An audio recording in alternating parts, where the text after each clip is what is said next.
Did you know that New York's 2022 congressional redistricting map was ruled unconstitutional? Mabuiga. Welcome back to the Garifuna Experience podcast. I'm your host, José Francisco Ávila. Today, we have to talk about a seismic shift in our democracy. On April 29, 2026, the Supreme Court handed down a 6-3 ruling in Louisiana versus Callais. By functionally dismantling Section 2 of the Voting Rights Act, the court hasn't just moved a few lines on the map. They have stripped away the primary shield that Black and Latino voters use to fight discriminatory redistricting. Now, many of you might hear Louisiana and think this is a Southern issue, but the ripples of Callais are hitting us right here in New York and across the Garifuna diaspora. We are looking at a calculated effort to erase decades of progress in Black and Latino political representation. Let's look at the cold, hard numbers. When we talk about erasure, here's what the data from groups like Unidos USA and the National Association of Latino Elected and Appointed Officials, NALEO, tells us is at stake this 2026 election cycle. 70 million. That is the combined number of Black and Latino eligible voters whose political power was just weakened. 36.2 million Latino eligible voters who now face a massive uphill battle just to ensure their maps are fair. 14.7%. That's the Latino share of the American electorate. They are the second largest voting age group in this country. The Congress. Analysts project that 19 minority-held seats are now on the chopping block. That includes roughly 11% of the Congressional Hispanic Caucus and a staggering 30% of the Congressional Black Caucus. Think about that. One court ruling could potentially wipe out nearly a third of the Black representation in Washington, D.C. Don't let smug New York fool you. Columnist Errol Lewis recently reminded us that New York has a long, ugly history of political trickery. Without the Voting Rights Act, our homegrown tricksters are officially off the leash. History shows us that progress here wasn't a gift. It was a fight won through the Voting Rights Act.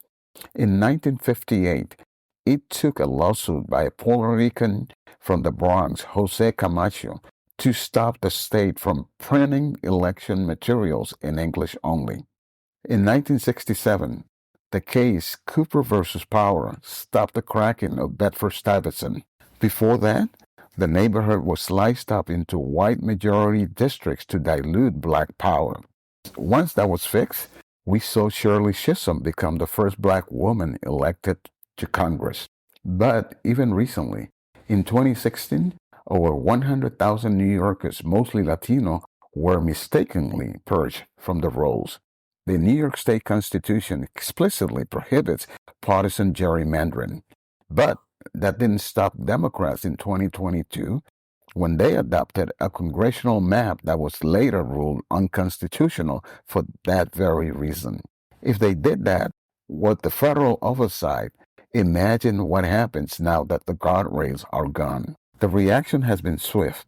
Advocacy groups have responded with a mixture of condemnation and a call to arms for the 2026 midterms.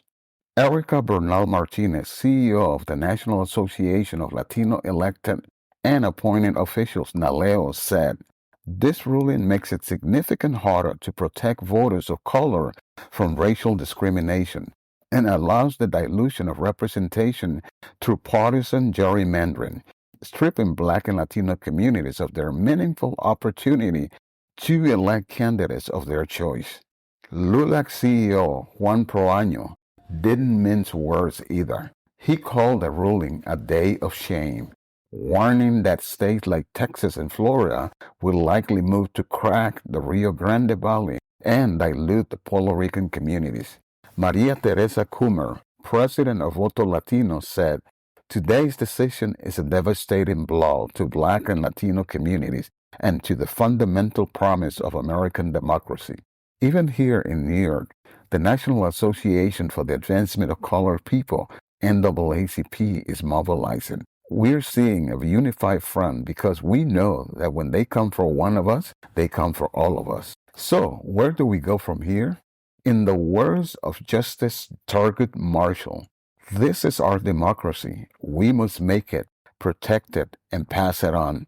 The fight for a multiracial democracy now shifts from the Supreme Court to the states and the ballot box.